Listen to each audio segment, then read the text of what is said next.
Hello everyone, it's Diana Marchand from Raw Foods Made Simple. And what I'm going to talk to you about in this video is knowing your why. Why, oh why do you do things? So usually if something doesn't go right in our life, we always ask, why?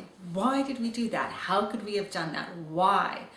Why did that happen to us? All of that. So we're usually focusing on, of course, that puts a focus on the bad, right? You know, why did those things happen? Why am I in this bad situation?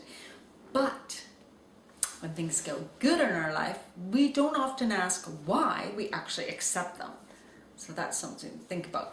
But what the why I'm talking about today is with regards to eating. So usually in life, like they say, what drives you is why you are doing something.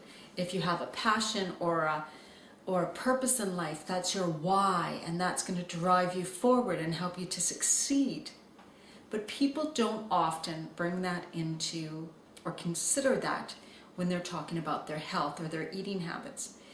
Lots of times people are caught up in their other parts of their life, their job, or their why for why they're pursuing their passion in life, but don't take into consideration how vitally important what you eat will affect how you are going to succeed in life and how you're going to live your life in the future. You can strive for millions of dollars, you can work hard, you can work long hours, you can do everything you need to do to get all that money, to get that big house, whatever you're striving for, to go out and help a million people in the world. But if you do not have your health and well-being, then you are good to nobody. And you are going to feel sorry for yourself and wonder how and why that happened to you. The thing is that we are in control and we need to take full responsibility to the things that go on in our life.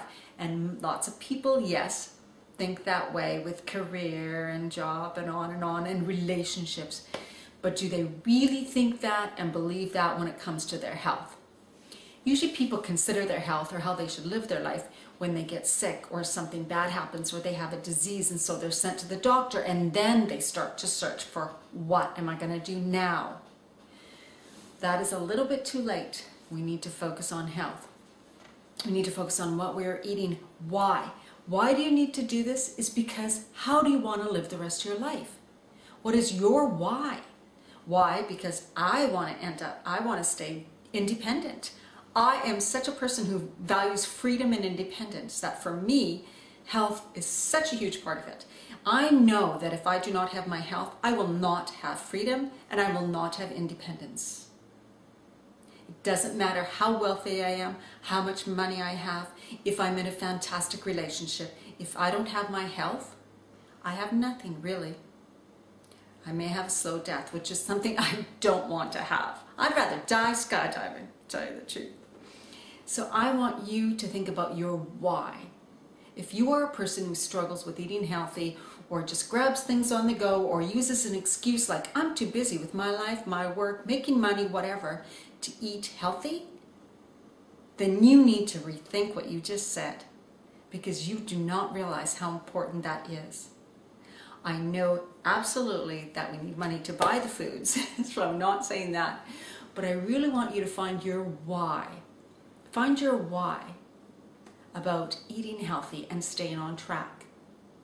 We use a lot of excuses in life for many things, for why we don't do many things. And I hear it all the time when I coach people about health and healthy eating. It's always, I don't have time. I don't know what to cook. Things are expensive. But they're not going back to their why, finding their why. If you have young children, there's a big why. You need to be healthy for them. You want to be there. You want to be there when they get married and have kids. You want to have time with your grandchildren. You want to maybe travel with your husband when you both retire. You want to travel now. I mean, you don't want to have your family support you and have you live in a room in their home because you're too sick to take care of yourself, and maybe you don't have enough money to pay for all the prescriptions or the hospitalization that you need. These are realities. I know you want to think about the now, and everybody wants to think about the now, and I do too.